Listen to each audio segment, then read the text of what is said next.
소나기 황순원.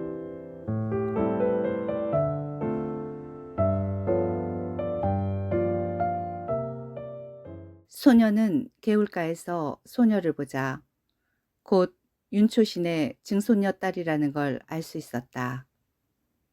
소녀는 개울에다 손을 잠그고 물장난을 하고 있는 것이다. 서울서는 이런 개울물을 보지 못하기나 한 듯이. 벌써 며칠째 소녀는 학교서 돌아오는 길에 물장난이었다. 그런데 어제까지는 개울 기슭에서 하더니 오늘은 징검다리 한가운데 앉아서 하고 있다. 소녀는 개울뚝에 앉아버렸다. 소녀가 비키기를 기다리자는 것이다. 요행 지나가는 사람이 있어 소녀가 길을 비켜주었다. 다음 날은 좀 늦게 개울가로 나왔다. 이날은 소녀가 징검다리 한가운데 앉아 세수를 하고 있었다. 분홍 스웨터 소매를 걷어올린 팔과 목덜미가 마냥 휘었다. 한참 세수를 하고 나더니 이번에는 물속을 빤히 들여다본다. 얼굴이라도 비추어 보는 것이리라. 갑자기 물을 움켜낸다. 고기 새끼라도 지나가는 듯. 소녀는 소년이 개울뚝에 앉아있는 걸 아는지 모르는지 그냥 날쌔게 물만 움켜낸다. 그러나 번번이 허탕이다. 그래도 재미있는 양 자꾸 물만 움킨다. 어제처럼 개울을 건너는 사람이 있어야 길을 비킬 모양이다. 그러다가 소녀가 물속에서 무엇을 하나 집어낸다. 하얀 조약돌이었다. 그리고는 훌 일어나 팔짝팔짝 징검다리를 뛰어 건너간다. 다 건너가더니 획 이리로 돌아서며 이 바보! 조약돌이 날아왔다. 소녀는 저도 모르게 벌떡 일어섰다. 단발머리를 나풀거리며 소녀가 막 달린다.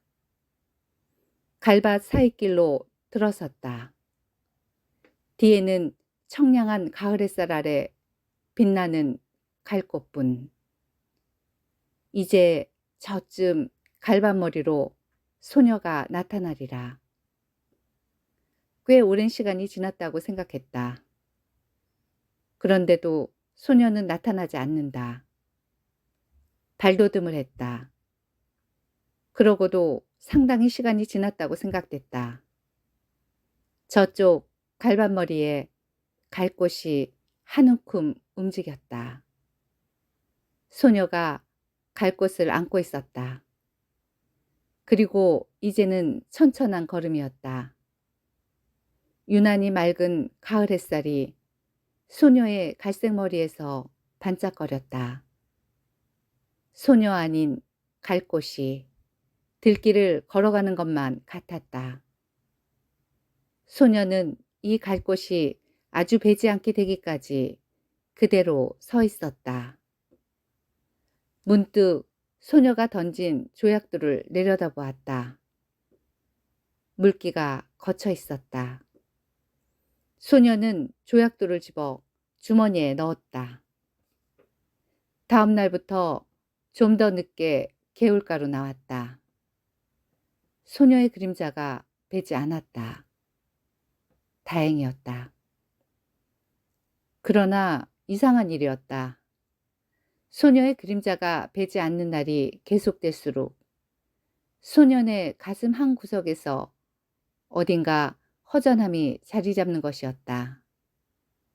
주머니 속 조약돌을 주무르는 버릇이 생겼다. 그러한 어떤 날, 소녀는 전에 소녀가 앉아 물장난을 하던 징검다리 한가운데 앉아보았다. 물속에 손을 담갔다. 세수를 하였다. 물속을 들여다보았다. 검게 탄 얼굴이 그대로 비치었다. 싫었다. 소녀는 두 손으로 물속의 얼굴을 움키웠다. 몇 번이고 움키웠다. 그러다가 깜짝 놀라 일어나고 말았다. 소녀가 이리 건너오고 있지 않느냐. 숨어서 내 하는 꼴을 엿보고 있었구나. 소녀는 달리기 시작했다. 디딤돌을 헛짚었다. 한 발이 물속에 빠졌다. 더 달렸다. 몸을 가릴 데가 있어줬으면 좋겠다. 이쪽 길에는 갈밭도 없다. 메밀밭이다. 전에 없이 메밀꽃내가 짜릿하니 코를 찌른다고 생각됐다. 미간이 아찔했다. 찝찝한 액체가 입술에 흘러들었다. 코피였다. 소녀는 한 손으로 코피를 훔쳐내면서 그냥 달렸다. 어디선가 바보, 바보 하는 소리가 자꾸만 뒤따라오는 것 같았다. 토요일이었다. 개울가에 이르니 며칠째 보이지 않던 소녀가 건너편가에 앉아 물장난을 하고 있었다. 모르는 채 징검다리를 건너기 시작했다. 얼마 전에 소녀 앞에서 한 번 실수를 했을 뿐 여태 큰 길 가듯이 건너던 징검다리를 오늘은 조심스럽게 건넌다. 예, 못 들은 채 했다. 뚝 위로 올라섰다. 예, 이게 무슨 조개지? 자기도 모르게 돌아섰다. 소녀의 맑고 검은 눈과 마주쳤다. 얼른 소녀의 손바닥으로 눈을 떨구었다. 비단조개. 이름도 참 곱다. 갈림길에 왔다. 여기서 소녀는 아래편으로 한 산마장쯤, 소녀는 우대로 한 10리 가까이 길을 가야 한다. 소녀가 걸음을 멈추며 너 저 산 너머에 가본 일 있니? 벌끝을 가리켰다. 없다. 우리 가보지 않을래? 시골 오니까 혼자서 심심해 못 견디겠어. 저래봬도 멀다. 멀면 얼마나 멀갔게. 서울 있을 땐 아주 먼 데까지 소풍 갔었다. 소녀의 눈이 금세 바보, 바보 할 것만 같았다. 논 사이길로 들어섰다. 벼 가을거지 하는 곁을 지났다. 허수아비가 서 있었다. 소년이 새끼줄을 흔들었다. 참새가 몇 마리 날아간다. 참 오늘은 일찍 집으로 돌아가 텄논에 참새를 봐야 할 걸 하는 생각이 든다. 아, 재밌다. 소녀가 허수아비 줄을 잡더니 흔들어댄다. 허수아비가 되고 우쭐거리며 춤을 춘다. 소녀의 왼쪽 볼에 살포시 보조개가 패었다. 저만치 허수아비가 또 서 있었다. 소녀가 그리로 달려간다. 그 뒤를 소년도 달렸다. 오늘 같은 날은 일찌감치 집으로 돌아가 집안일을 도와야 한다는 생각을 잊어버리기라도 하려는 듯이 소녀의 곁을 스쳐 그냥 달린다. 메뚜기가 따끔따끔 얼굴에 와 부딪힌다. 쪽빛으로 한껏 개인 가을 하늘이 소년의 눈앞에서 매물돈다. 어지럽다. 저놈의 독수리, 저놈의 독수리, 저놈의 독수리가 매물돌고 있기 때문이다. 돌아다 보니 소녀는 지금 자기가 지나쳐온 허수아비를 흔들고 있다. 좀 전 허수아비보다 더 우쭐거린다. 논이 끝난 곳에 도랑이 하나 있었다. 소녀가 먼저 뛰어 건넜다. 거기서부터 산미까지는 밭이었다. 수수단을 세워놓은 밭머리를 지났다. 저게 뭐니? 원두막. 여기 참이 맛있니? 그럼 참이 맛도 좋지만 수박 맛은 더 좋다. 하나 먹어봤으면. 소년이 참외그루에 심은 무밭으로 들어가 무 2밑을 뽑아왔다. 아직 밑이 덜 들어 있었다. 잎을 비틀어 팽개친 후 소녀에게 한 밑 건넨다. 그러고는 이렇게 먹어야 한다는 듯이 먼저 대강이를 한 입 베물어낸 다음 손톱으로 한도리 껍질을 벗겨 우적 깨문다. 소녀도 따라했다. 그러나 새 입도 못 먹고 아, 맵고 지려 하며 집어던지고 만다. 참 맛없어 못 먹겠다. 소년이 더 멀리 팽개쳐 버렸다. 산이 가까워졌다. 단풍잎이 눈에 따가웠다. 이야! 소녀가 산을 향해 달려갔다. 이번은 소년이 뒤따라 달리지 않았다. 그러고도 곧 소녀보다 더 많은 꽃을 꺾었다. 이게 들국화, 이게 쌀이꽃, 이게 도라지꽃. 도라지꽃이 이렇게 예쁜 줄은 몰랐네. 난 보랏빛이 좋아. 근데 이 양산같이 생긴 노란 꽃이 뭐지? 마타리꽃. 소녀는 마타리꽃을 양산받듯이 해보인다. 약간 상기된 얼굴에 살포탄 보조개를 떠올리며. 다시 소녀는 꽃 한 움큼을 꺾어왔다. 싱싱한 꽃가지만 골라 소녀에게 건넨다. 그러나 소녀는 하나도 버리지 말어. 산마룻개로 올라갔다. 맞은편 골짜기에 오손도손 초가집이 몇 모여 있었다. 누가 말한 것도 아닌데 바위에 나란히 걸터 앉았다. 별로 주위가 조용해진 것 같았다. 따가운 가을 햇살만이 말라가는 풀냄새를 퍼뜨리고 있었다. 저건 또 무슨 꽃이지? 적잖이 비탈진 곳에 칡넝쿨이 엉키어 끝물꽃을 달고 있었다. 꼭 등꽃 같네. 서울 우리 학교에 큰 등나무가 있었단다. 저 꽃을 보니까 등나무 밑에서 놀던 동무들 생각이 난다. 소녀가 조용히 일어나 비탈진 곳으로 간다. 꽃송이가 달린 줄기를 잡고 끊기 시작한다. 좀처럼 끊어지지 않는다. 안간힘을 쓰다가 그만 미끄러지고 만다. 칡 덩쿨을 그어쥐었다. 소년이 놀라 달려갔다. 소녀가 손을 내밀었다. 손을 잡아 이끌어 올리며 소녀는 제가 꺾어다 줄 것을 잘못했다고 뉘우친다. 소녀의 오른쪽 무릎에 핏방울이 내맺혔다. 소녀는 저도 모르게 상체기에 입술을 가져다 대고 빨기 시작했다. 그러다가 무슨 생각을 했는지 획 일어나 저쪽으로 달려간다.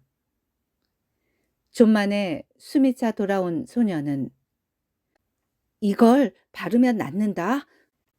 송진을 상체기에다 문질러 바르고는 그 다름으로 찍덩쿨 있는 대로 내려가 꽃 달린 줄기를 이빨로 끊어가지고 올라온다.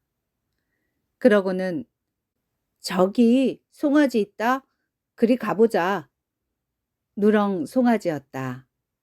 아직 콧뚜레도 꿰지 않았다.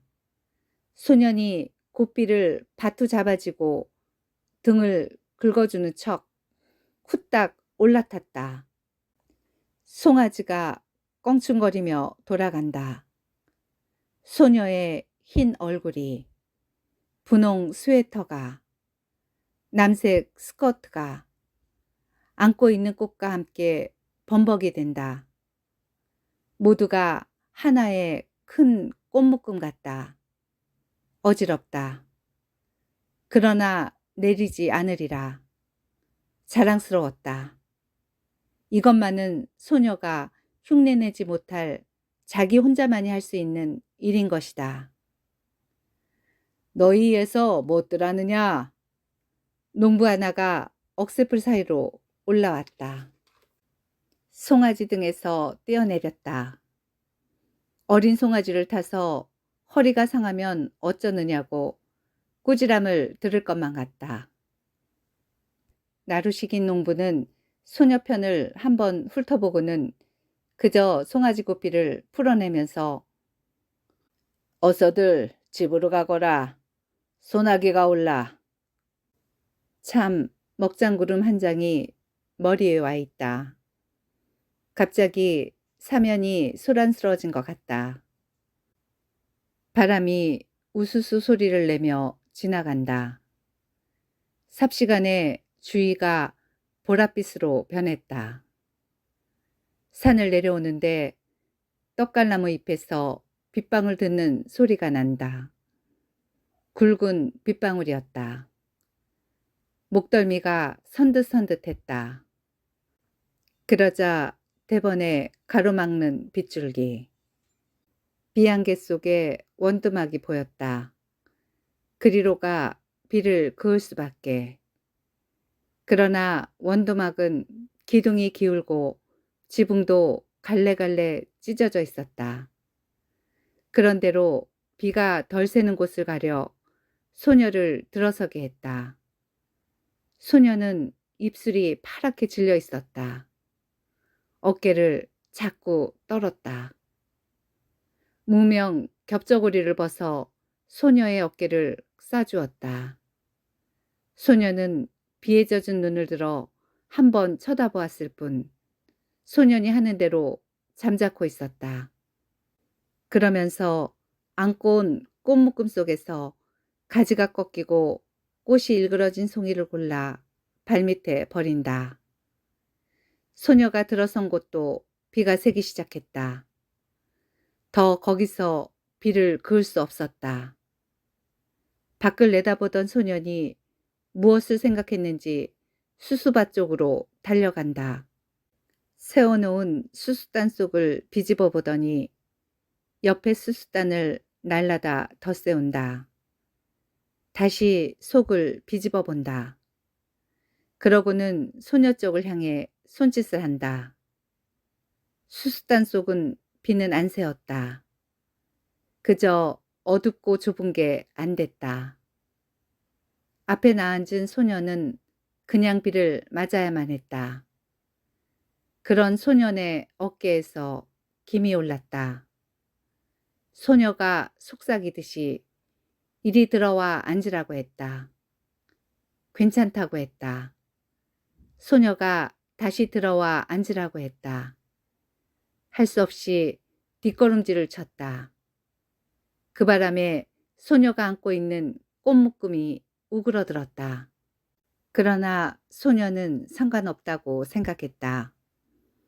비에 젖은 소년의 몸 냄새가 확 코에 끼얹혀졌다. 그러나 고개를 돌리지 않았다. 도리어 소년의 몸 기운으로 해서 떨리던 몸이 저기 누그러지는 느낌이었다. 솟아나던 수숫잎 소리가 뚝 그쳤다. 밖이 멀게졌다. 수수단 속을 벗어나왔다. 멀지 않은 앞쪽에 햇빛이 눈부시게 내리붙고 있었다.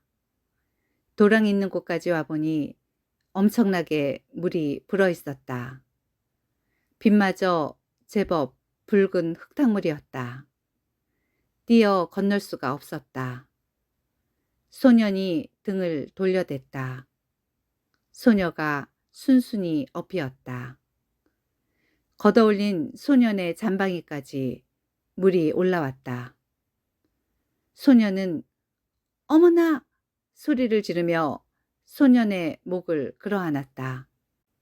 개울가에 다다르기 전에 가을 하늘은 언제 그랬는가 싶게 구름 한 점 없이 쪽빛으로 개어 있었다. 그 다음 날은 소녀의 모양이 배지 않았다. 다음 날도, 다음 날도 매일같이 개울가로 달려가 봐도 배지 않았다. 학교에서 쉬는 시간에 운동장을 살피기도 했다. 남몰래 5학년 여자반을 엿보기도 했다. 그러나 배지 않았다. 그날도 소녀는 주머니 속 흰 조약돌만 만지작거리며 개울가로 나왔다. 그랬더니 이쪽 개울뚝에 소녀가 앉아있는 게 아닌가. 소녀는 가슴부터 두근거렸다. 그동안 알았다. 알아보게 소녀의 얼굴이 해쓱해져 있었다. 그날 소나기 맞은 것 때문에? 소녀가 가만히 고개를 끄덕이었다. 인제 다 낫냐? 아직도. 그럼 누워 있어야지. 너무 갑갑해서 나왔다. 그날 참 재밌었어.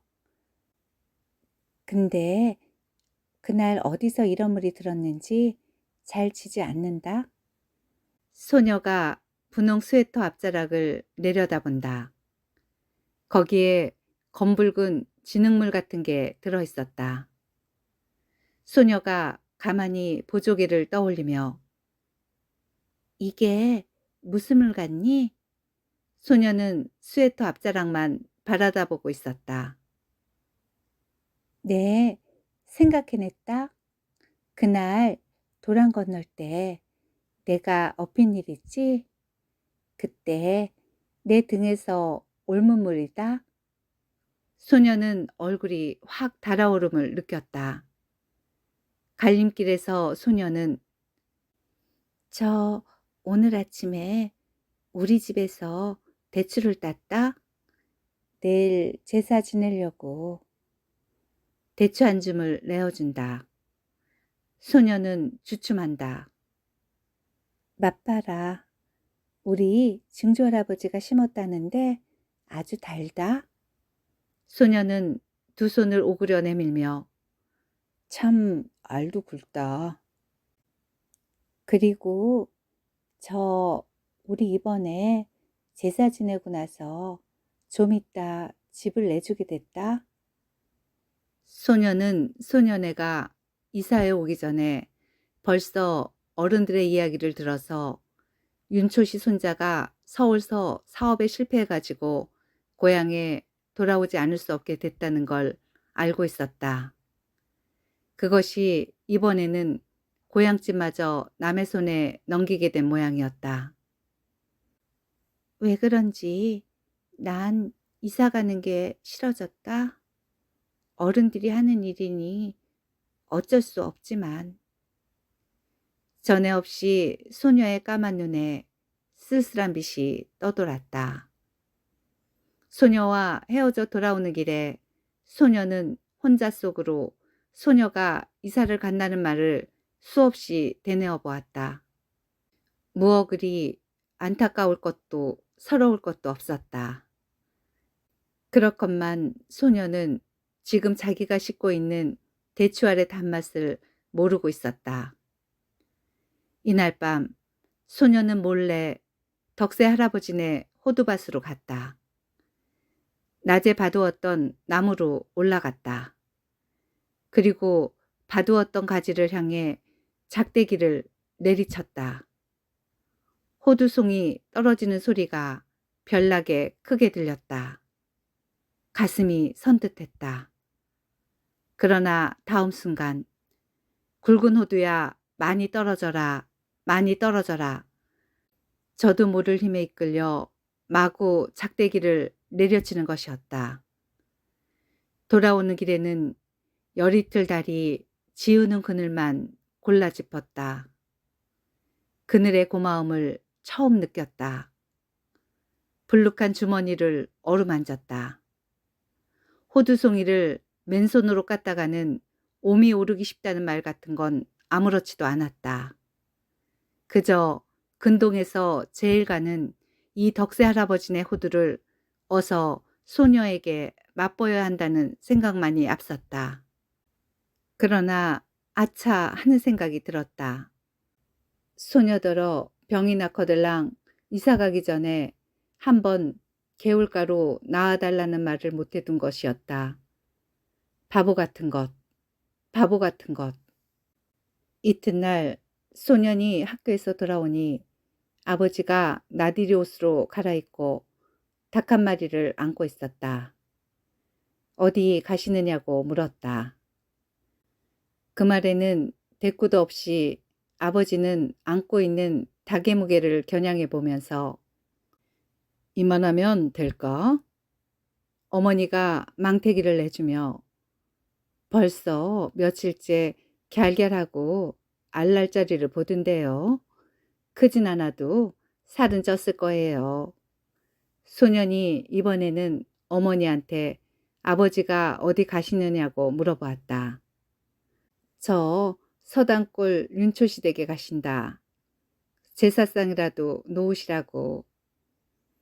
그럼 큰 놈으로 하나 가져가지. 저 얼룩수탉으로. 이 말에 아버지는 허허 웃고 나서 임마, 그래도 이게 실속이 있다.